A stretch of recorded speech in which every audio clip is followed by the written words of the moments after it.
Туризм, как известно, лучший отдых. Но когда мы путешествуем по Горному Алтаю, по Алтайскому краю, то редко, наверное, задумываемся о тех людях, которые когда-то прошли этими дорогами и тропами в первый раз. Сегодня мы вспомним одного весьма интересного исследователя Алтая, в честь которого названа одна из барнаульских улиц – Петра Чихачева. Геолог, географ, к 34 годам он исследовал, в частности, все Средиземноморье. В середине 19 века по поручению штаба корпуса горных инженеров он отправился на Алтай.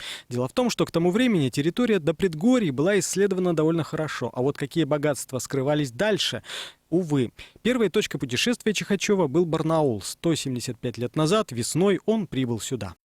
Чихачев приехал в Барнаул в начале мая. Еще было холодно, он попал в ледоход через Обь. Сидели, ждали целый день на той стороне, где Белоярск, вот перевоз наш, через традиционные 16 километров было до Барнаула с той стороны. Они проскакали их потом за час, приехал. Он прожил 2 недели в Барнауле, согласно распоряжению, которое он получил. Ему здесь подготовили материалы все необходимые для путешествия. Ледоход в начале мая, правда странно, но в истории Земли это был конец глобального похолодания, продлившегося более 200 лет. Сама природа благоволила исследователю. Отступающие снега открыли путь туда, куда лет за 50-70 до этого он, возможно, так бы просто и не прошел.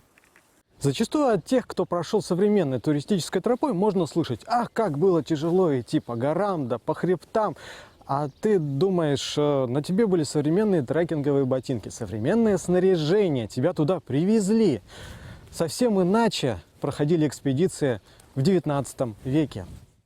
Виктор Ревякин говорит, ему еще удалось поучаствовать в тех экспедициях, когда основным средством передвижения была лошадь. И знает, сам по себе такой поход – это подвиг. 150 лошадей, их же надо было гнать всех, их надо было вьючить, а завьючить лошадь – это не такое простое дело. И я думаю, что современные исследователи, после того, когда я попробовал вертолет в полевых исследованиях, я понял, что на вертолете гораздо лучше путешествовать, потому что быстро, удобно и спина не так нагревается, когда рюкзак тащить надо. Итогом исследований стала первая подробная геологическая карта Алтая, открытие новых месторождений киноварий, порфира. Даже лучше, чем, наверное, у нас имя Чихачева помнят на Кузбассе. Ведь впервые он описал в отчетах и признал масштаб и значимость Кузнецкого угольного бассейна. Также геолог стал, вероятнее всего, первым европейцем, который достиг озера Джулукуль. Для многих географов именно отсюда начинается наша Великая Обь. В целом он стал первым, кто описал в максимальной полноте геологические богатства этой части Сибири. В начале 20 века в местах его путешествий его именем был назван горный хребет.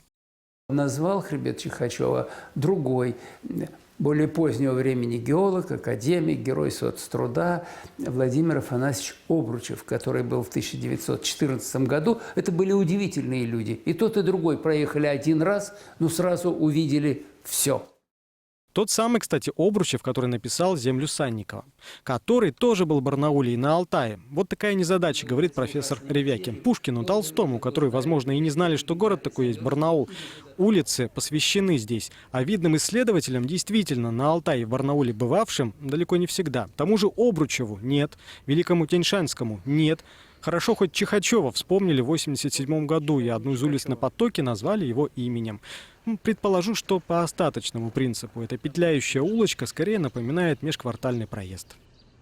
Вообще-то по-своему интересный район, очень пестрый по архитектуре и по расположению улиц, которые перетекают одна в другую. А еще местные порой называют этот район местом 3 Ч.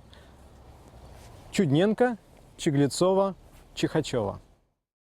Улица 40 лет октября, проходящая здесь же, показывает, когда началась застройка этого района. На старых фотографиях парка Юбилейного видно вдалеке, что тут были старые полубарачные 2-3-этажки.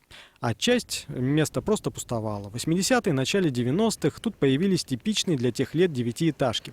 Сегодня рядом один за другим растут дома современные. Странное ощущение от этой улицы, будто она не может определиться, вырасти ей в современную шумную или остаться полусонной, спальной.